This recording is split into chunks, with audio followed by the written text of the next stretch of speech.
So welcome back to the channel. I've now been playing piano for roughly about 6 years, and in this time I've made a lot of progress. I'm happy about where I'm at and where I'm going, and I've learned so much.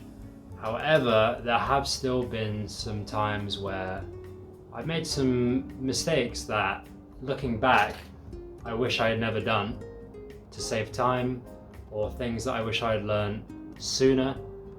So in this video, I just wanted to talk about 3 of the biggest mistakes I've made during my piano journey, so that for aspiring pianists, you don't have to make the same mistakes, so that you can be a bit more efficient on your journey to greatness. Mistake number 1 was being too ambitious at times. Of course, ambition is really good and you should push yourself, but you should understand where your level is at and what your goals are in relation to that level. When I was starting out, I knew barely anything about musical concepts. I was just pressing the right buttons at the right time, learning through YouTube, and that serviced me for a couple of months when I was getting into it and made me really want to take it seriously. So I say, if you're just starting out learning, then just do what you want to do. But if you decide in your head that you want to take this seriously and do it for the long term, I would strongly urge you to build a strong foundation of knowledge and climb slowly up to the top of where you want to get to. Don't push yourself from 0 to 100. I sort of did that with Fantasy Impromptu for my 1-year progress video. One of the reasons was because I wanted to have something big to finish the 1-year progress video.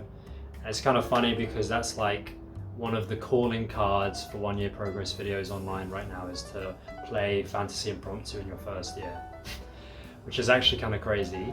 And it's just not worth it now that I look back. The amount of time it took, it could have been better used elsewhere. Like, I couldn't really play the ending of that piece that fluidly ever because I just did not have the technical facility to do so. And it did make me feel pretty good at the time that I could play it, but if I watched it now, I'd probably cringe.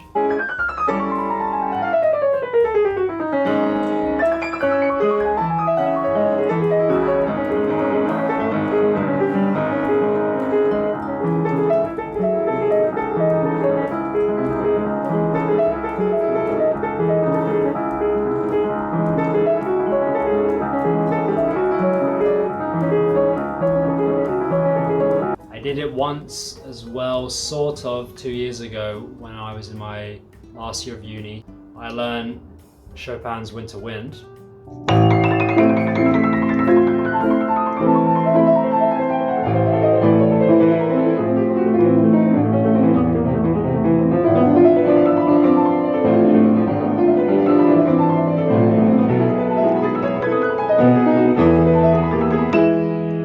I did learn it, but it took me 6 months to learn, and it was only ever at like 80%. And the best I could do was just play through it and make the same mistakes at certain points where I just did not have the technique or understanding of how to move at that time. Now I would rather take the alternate approach and play more pieces in the same duration of time, and then revisit those kind of pieces when I'm at a higher level. It really can make you feel demotivated and burn you out if you just learn really hard pieces that just take half a year or too long, and you don't really ever feel like you can grasp it properly because there's gaps in your learning. And I see this with learners online. They start with Fur Elise or a Bach Minuet in G, and then they're trying to jump straight to Fantasy Impromptu, La Campanella, Hungarian Rhapsody No. 2. I would recommend playing something at your level, something that takes about 1-2 months, just a few months to learn. Maybe you learn something, a second piece that's quicker, like a week or 2. It's more like sight reading, quick studying.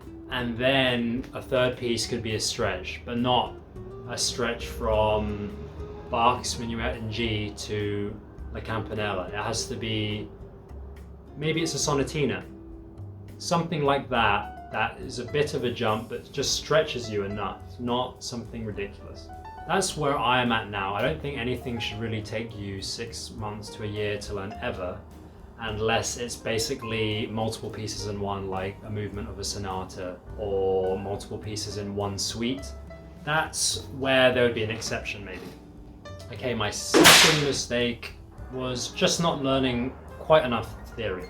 There were definitely gaps in my theoretical knowledge earlier on in the first couple of years, and even though I was learning a foundation at uni, there were some things that I just didn't quite get.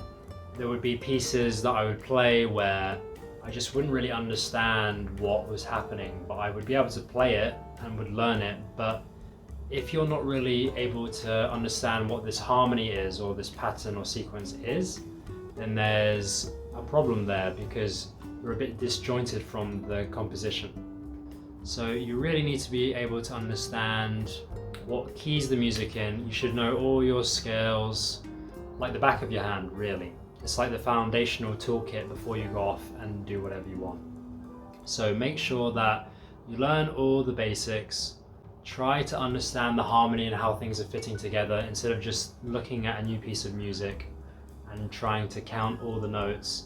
You should be able to just see that it's this chord. So instead of thinking G, B, D, F, G, B, D, F, oh okay, and then playing that, you should just instantly think that's a G7 chord.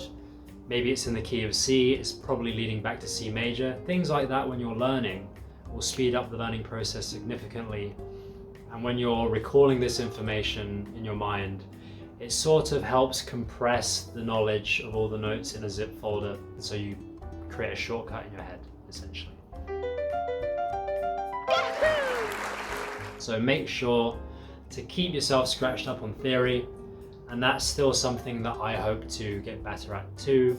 Now I make sure that when I'm learning new things in depth, I always check and do some harmonic analysis. I always make sure I know what's going on at any point in the piece, and that there's not anything that is eluding me in terms of knowledge. That way you learn theory and you get better and more confident with the piece. It's like a no-brainer. So the third and final thing is I didn't practice methodically as much as I should have. This can be spoken about in great depth, and to some degree it does just take time going through things. But what I want people to avoid is just not practicing the same thing over and over again for like hours. Some of this also comes with intuitive experience. You have experience basically to know when it's time to stop and move on to another piece or another section. You only have a finite amount of mental energy per day, and so the idea is to use that as efficiently as you can, as much as you can. Now, you can still do things that are questionable. For example, I may just play a passage in a new piece because I'm enjoying it so much, even though I'm not really making much more progress in it. But I just felt like it. That's fine. As long as, say, 80% of the time you're doing the right thing, you're gonna see good progress. You don't have to be at 100% all the time, and no one really can be. But some things I will list might give an outline of things you should do or could do and could focus on. So when you warm up, you're trying to get blood to your hands and feel ready to play mentally and physically, but you can still set goals in your practice. For example, if you're learning scales, try to work to a couple of notches higher on the metronome in the warm-ups. Maybe you don't know some keys very well compared to others. Start with those ones first. Go through all the inversions of that chord or that key. Arpeggio is the same thing. Now with existing pieces or pieces you're learning, learned pieces can be played through once or twice. You go through them. Then you have a look at what went wrong or what felt like a weak spot or just didn't feel good. You attack those first. You don't just play through mindlessly over and over again. Then you might think of the bigger picture as well with your interpretation, how you want the piece to be conveyed from beginning to end. That can be thought of outside of playing the piano. And of course, make sure that you know everywhere where you're at, what chord you're on, what key you're in, so that if something happens when you're playing, you can get out of it or jump to the next bit quite fast. You never want to hit a train wreck kind of moment where you just don't know what to do and just freeze up. Another thing is, if you play through them and they're already pretty good, put the recording on your phone or your camera, get a bit more pressure, play for a friend or an audience, a small audience, and just see where things go awry or feel a bit sus. You can go back to that in the practice room. They can give valuable information into what you need to work on and what you really know and what you don't actually know as well as you thought. With pieces you're learning, start with the sections you've learned, quickly refresh them, go on to the next bit. Don't stay too long on what you already know. We need to learn more. So just start primarily on the parts that you need to pick up slack for. And again, this can be very in the moment how you feel. So for example, I may go to the end because the last page I know the least and I want it to feel a bit more fluent and confident. Then I'll go back to another section where I know that I never really get that right all the time. It's a kind of 50-50 hitting the notes. So I'll try revisit that. And then again, at certain points, I will know that I've reached my capacity of what I can really improve with this for this time being. And I will leave it alone. I'll take a break, then come back to it, or just take a break from it entirely, move on to the next thing. Kind of cash in on the progress you can make on the day, and then let your mind marinate with that information overnight or a couple of nights, and then when you come back to it, hopefully the ideal is that you've improved, and that's just the ongoing process basically. Try to get as much done in the time you've got, and then enjoy the rest of your life doing other things.